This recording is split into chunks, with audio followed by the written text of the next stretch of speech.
You've heard about India out. It's the new Maldivian foreign policy, but turns out that's just one part. India out is just one part. There's a sequel as well, and that's China in.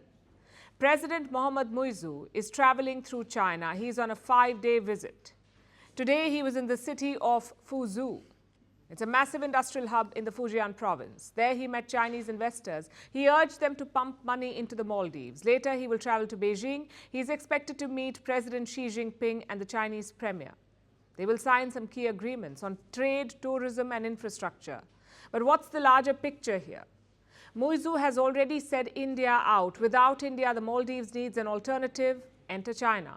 Muizzu is hoping that China can be his top ally for investments, for trade, and for crisis management. And his statements in China make that clear. Listen in. The fact that I'm here in China on my first state visit is testament to the commitment of His Excellency President Xi Jinping and the people of China to the Maldives. We have no doubt that China will be our closest partner in development. Let me repeat that. Muizzu wants China to be his closest partner in development, not a close partner, not one of the closest partners, but the closest partner. So his intention is quite clear. But two questions still remain. One, what's in it for China? And two, how will this affect the Maldives? Let's pull up the map first. The Maldives is a pretty small country, just 300 square kilometers of land. The population is just 500,000, but its location is very important. Below the Maldives is a massive underwater ridge. Think of it as a wall in the Indian Ocean. You can't sail through it.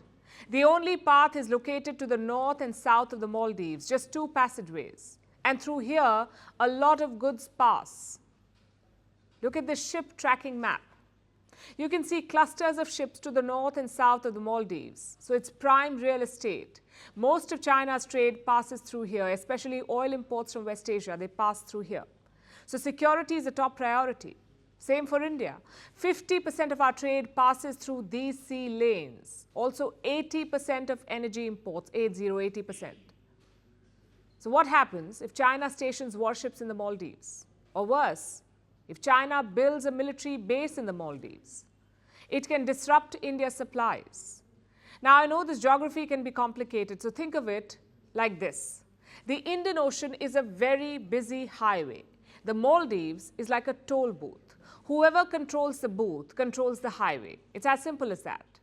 We've already seen indications of this. In 2017, 3 Chinese warships visited the Maldives. In 2018, 11 Chinese vessels sailed into the East Indian Ocean, a fleet of destroyers and 1 frigate.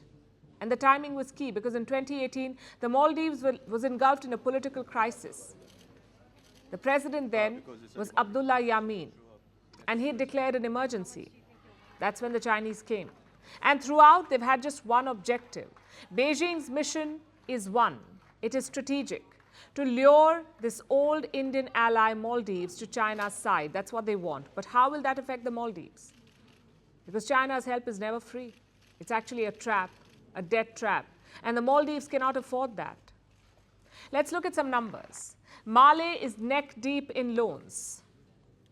Total debt is almost 110% of the GDP. That's their debt, 110%. To put that in context, Sri Lanka's debt was 115% of its GDP at the end of 2022. So things are bad. The Maldives spends around $300 million to service its debt annually. That's interest plus repayment, $300 million every year. By 2026, it will reach $1 billion. Can Mali afford that? Well, not for long. Their foreign exchange reserves are falling. They dropped 16% in 2023, and a big reason for that is China. Beijing is the biggest lender to the Maldives. Again, I have numbers. Mali owes $1.3 billion to China. Saudi Arabia is second at $124 million. India is third at $123 million. I'll repeat that for you. 1.3 billion versus 123 million. That's the Chinese business model. That's what Mohamed Muizzu wants for the Maldives. It's a very risky mission, also a familiar one. Sri Lanka did the same under the Rajapaksas. Look where it landed them. In the end, India stood by Colombo, Beijing did not. Is that where the Maldives is heading? Maybe not yet. But multiple Maldivian politicians have lashed out at Muizzu. They have apologized to India. They have asked Muizzu to not do what he's doing, to apologize. So all is not lost. But it's important to keep the larger picture in mind, and the larger picture is not the social media outrage, it's not the 3 suspended ministers, it's not Lakshadweep versus Maldives either. It is the strategic battle between India and China.